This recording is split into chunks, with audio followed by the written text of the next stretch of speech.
video of Akhil the Mentor. So, ഇന്ന് നമ്മൾ വളരെ സിമ്പിൾ ആയിട്ടുള്ള ഒരു കാര്യത്തിനെ കുറിച്ചാണ് ചർച്ച ചെയ്യുന്നത്. അതായത് നമ്മുടെ ലൈഫ്, നമ്മുടെ ജീവിതം, be it our personal life or professional life, ഇതിൽ ഏതും ആയിക്കോട്ടെ, ഇത് സിമ്പിൾ ആവണമെന്നുണ്ടെങ്കിൽ, പീസ്ഫുൾ ആവണമെന്നുണ്ടെങ്കിൽ, സമാധാനപൂർണ്ണമായിരിക്കണമെന്നുണ്ടെങ്കിൽ നിർബന്ധമായും at any cost നമ്മൾ ഒഴിവാക്കേണ്ട 4 കാര്യങ്ങളെ കുറിച്ച്. എന്തൊക്കെയാണ് 4 കാര്യങ്ങൾ?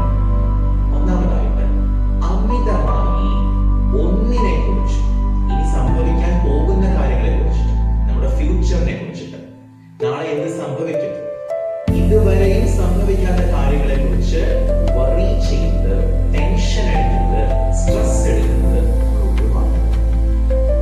വളരെ മഹാനായ ഒരു സ്റ്റോയിക് ഫിലോസഫറാണ് സെനക്ക പറഞ്ഞിട്ടുണ്ട്, എക്സസീവ് വറി ഈസ് അൺനെസസറി. അമിതമായി നമ്മൾ സംഭവിക്കാൻ പോകുന്ന കാര്യങ്ങളെ കുറിച്ച് ആലോചിച്ച് ടെൻഷൻ എടുക്കുന്നത് അനാവശ്യമാണ്. സോ നിർബന്ധമായി നമ്മൾ അത് ഒഴിവാക്കുക. രണ്ടാമത്തെ പോയിന്റ് എന്താണ്? രണ്ടാമതായി നമ്മൾ ഒഴിവാക്കേണ്ട കാര്യം എന്താണ്? വളരെ സിമ്പിളാണ്. നമുക്കെല്ലാം അറിയാം എന്ന് വിചാരിക്കും. എനിക്കെല്ലാം അറിയാം, ഒരു മോശം കാര്യമായിട്ടല്ല പറയുന്നത്. നമുക്കെല്ലാം അറിയാം, എല്ലാവരെ കുറിച്ചും നമ്മൾ ടെൻഷൻ എടുക്കേണ്ട കാര്യമില്ല. നമ്മൾ കാണുന്ന എല്ലാ കാര്യങ്ങളും, നമ്മൾ കേൾക്കുന്ന എല്ലാ കാര്യങ്ങളും, എല്ലാത്തിനെ കുറിച്ചും നമ്മൾ ജഡ്ജ് ചെയ്യേണ്ട ആവശ്യമില്ല. എല്ലാത്തിനെ കുറിച്ചും ഒരു ഒപ്പീനിയൻ നമ്മൾ വെക്കേണ്ട ആവശ്യം ഇല്ല.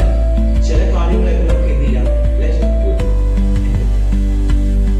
ഇനി മൂന്നാമത്തെ പോയിന്റ് എന്താണ്? Don't complain. വളരെ വളരെ വലിയ ഒരു മഹാനായ സ്റ്റോയിക് ഫിലോസഫറാണ് മാർക്കസ് ഒറീലിയസ്.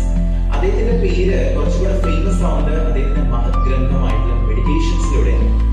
ആ മെഡിറ്റേഷൻസിൽ അദ്ദേഹം പറഞ്ഞിട്ടുണ്ട്, ഒരിക്കലും നിങ്ങൾ കംപ്ലെയിൻ കേൾക്കരുത്. അത് നിങ്ങളെ കുറിച്ചാണെങ്കിൽ പോലും.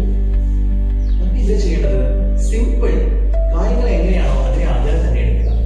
അമിതമായി നമ്മൾ അതിനെ ഇട്ടിങ്ങനെ തലയിലിട്ട് ഉടഞ്ഞ് ചിന്തിക്കുമ്പോഴാണ് നമുക്ക് അതിനെ കുറിച്ച് പല സജഷൻസ്, പല ഒപ്പീനിയൻസ് നമ്മൾ ജഡ്ജ് ചെയ്യുന്നത്, നമുക്ക് പരാതികൾക്ക് അങ്ങനെ. നാലാമത് മൾട്ടി ടാസ്കിങ്. ഇന്ന് എല്ലാവരും പറയും അത് വളരെ നല്ലൊരു പോയിന്റ് ആയിട്ട്. But do one thing at A time. നമ്മളെപ്പോഴും നമ്മുടെ ഗോൾസിൽ ഫോക്കസ് ചെയ്യാം. അറ്റ് എ ടൈം, ഒരു സമയത്ത് നമ്മൾ ഒരു കാര്യം ചെയ്യാം. ആ കാര്യം കംപ്ലീറ്റ് ആയതിനു ശേഷം നമ്മൾ അടുത്ത കാര്യം ചെയ്യാം. ഇവിടെ എന്താ മൾട്ടി ടാസ്കിങ് സംഭവിക്കുന്നത് വെച്ച് കഴിഞ്ഞാൽ, ആക്ച്വലി നമ്മൾ ഒരു കാര്യം ചെയ്തുകൊണ്ടിരിക്കുമ്പോഴായിരിക്കും വേറെ കാര്യത്തെ കുറിച്ച് ചിന്തിക്കാം. അപ്പൊ അത് വേറെ എന്തെങ്കിലും ചെയ്യണം.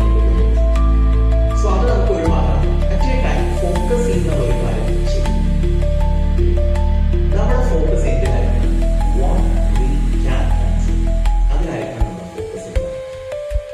നമ്മുടെ ലൈഫിൽ നമുക്ക് കൺട്രോൾ ചെയ്യാൻ പറ്റുന്ന കാര്യങ്ങളുണ്ട്, കൺട്രോൾ ചെയ്യാൻ പറ്റാത്ത കാര്യങ്ങളുണ്ട്. സോ ഈ കൺട്രോൾ ചെയ്യാൻ പറ്റാത്ത കാര്യത്തിനെ ലെറ്റ് ഇറ്റ് ഗോ. നമ്മൾ അതിനെ കുറിച്ച് ബോധേഡ് ആവരുത്. അതിലെ പാർട്ടിൽ നടക്കും. നമുക്ക് കൺട്രോൾ ചെയ്യാൻ പറ്റുന്നതാണെങ്കിൽ ഓഫ് കോഴ്സ് നമുക്ക് അതിനെ കൺട്രോൾ ചെയ്യാം. Hope you guys like this video. If you like this video, please like, share